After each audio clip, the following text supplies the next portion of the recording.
Assalamualaikum warahmatullahi wabarakatuh, teman-teman kelas seminar. Apa kabar? Mudah-mudahan selalu dalam keadaan sehat, dalam keadaan baik semua ya. Oke.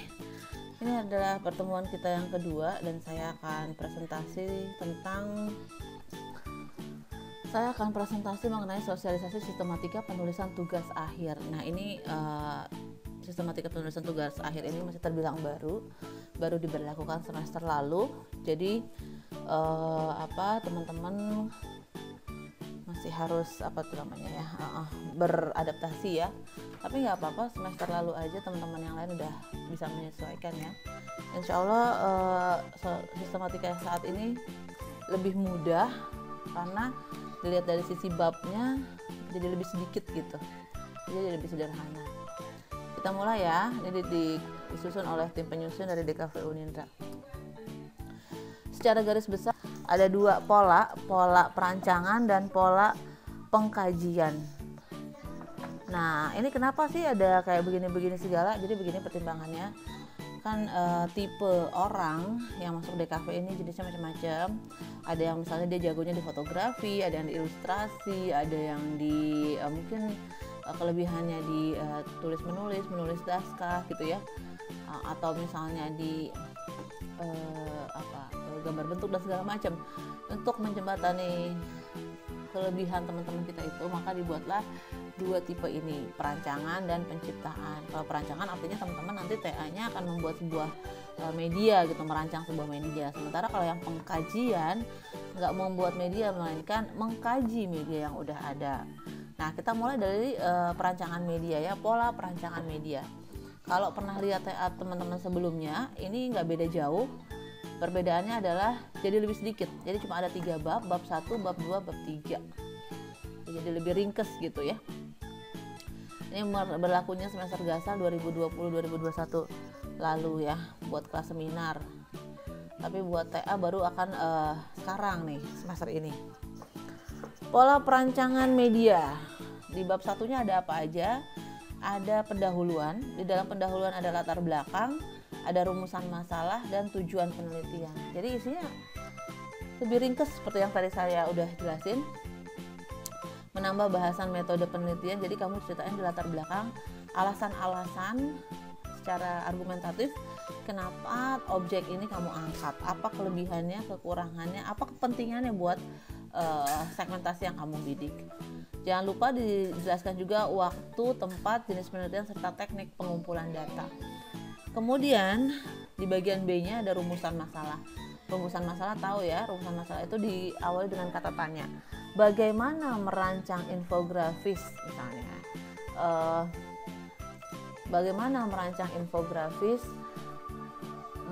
luka bakar sebagai pijakan pertolongan pertama pada luka bakar misalnya, pada jenis luka bakar gitu misalnya.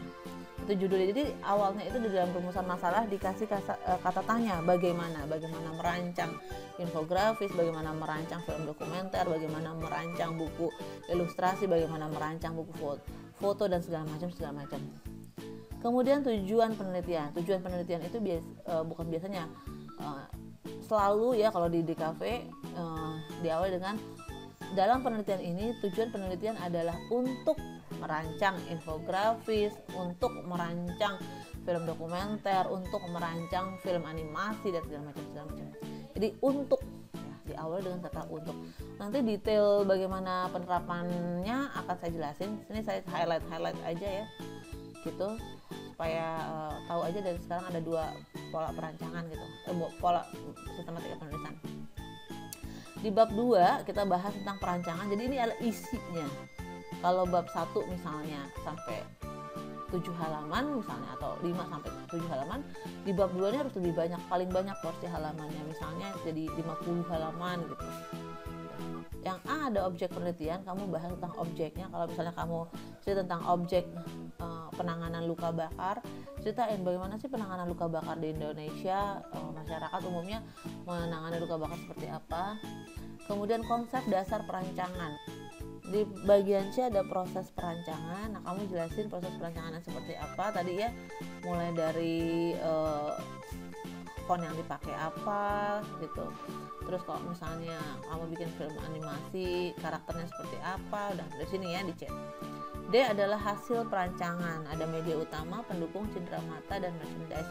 Jadi kalau misalnya bikin film, berarti udah bentuknya storyboard ya, storyline-nya udah kelihatan di sini storyboard yang udah jadinya ya. Kalau proses perancangan kan storyboardnya masih sketch. Nah, di hasil perancangan udah jadi, termasuk dengan media pendukung lainnya, cindera mata dan merchandise. Tadi itu di bab 2. Nah, ini ada detail detail durasi maupun halaman buat media-media yang akan kamu garap. Misalnya film dokumenter minimal 8 menit, film pendek minimal 6 menit dan segala macam ya. Kamu nanti bisa lihat di sini buku ilustrasi, buku cerita bergambar, buku foto. Ini detailnya udah ada. Terakhir, penutup isinya adalah simpulan dan saran. Simpulan dan saran ini adalah simpulan saran penelitian. Jadi kalau kamu bikin infografis, kamu ceritain simpulan perancangan infografis. Dalam penelitian infografis penanganan luka bakar, maka hal yang dilakukan adalah misalnya mencari data, kemudian wawancara, ceritain simpulannya. Terus infografis kamu itu apa bentuknya, elemen visualnya apa, misalnya warnanya gimana, fontnya dipakai apa, simpulan penelitian. Demikian juga saran adalah saran penelitian bagi misalnya kamu bisa bagi saran tuh buat peneliti selanjutnya gitu ya, buat instansi terkait. Jadi saran adalah saran penelitian bagi peneliti selanjutnya, disarankan dalam merancang infografis tentang luka bakar misalnya, apa aja yang perlu dilakukan, elemen desain yang digunakan sebaiknya apa, misalnya kayak gitu ya. Jadi saran adalah saran penelitian. Tadi itu pola perancangan media. Nah, ada luarannya. Kalau yang lalu kan kita kan pameran biasanya nih ya. Luarannya adalah laporan tulisan tugas akhir minimal 30 halaman. Jadi minimal 30 halaman. Hasil perancangan media utama dan pendukung dalam bentuk digital. 3 adalah presentasi karya. Presentasi karyanya, kalau dulu kita kan pameran kan, nah ini di masa covid kan kita nggak boleh nih ada kerumunan. Ini masih dalam perancangan bagaimana bentuk presentasi karyanya. Sekarang pengkajian objek atau pengkajian media. Jadi boleh pengkajian objek atau pengkajian media. Ada 4 kalau di sini, ada bab 1, bab 2, bab 3, bab 4, pendahuluan, metode penelitian, pembahasan, dan simpulan. Jadi perbedaannya, kalau di pengkajian media kamu nggak perlu merancang, kamu nggak perlu membuat media gitu, kamu hanya mengkaji aja. Tapi syaratnya adalah di dalam pengkajian media referensinya tuh harus banyak. Kenapa? Karena kalau nggak banyak, kamu nggak punya referensi yang cukup, selesai 20 halaman, lu mau nulis apaan lagi ya gitu. Jadi harus banyak. Tujuannya apa? Supaya kita bisa membanding-bandingkan.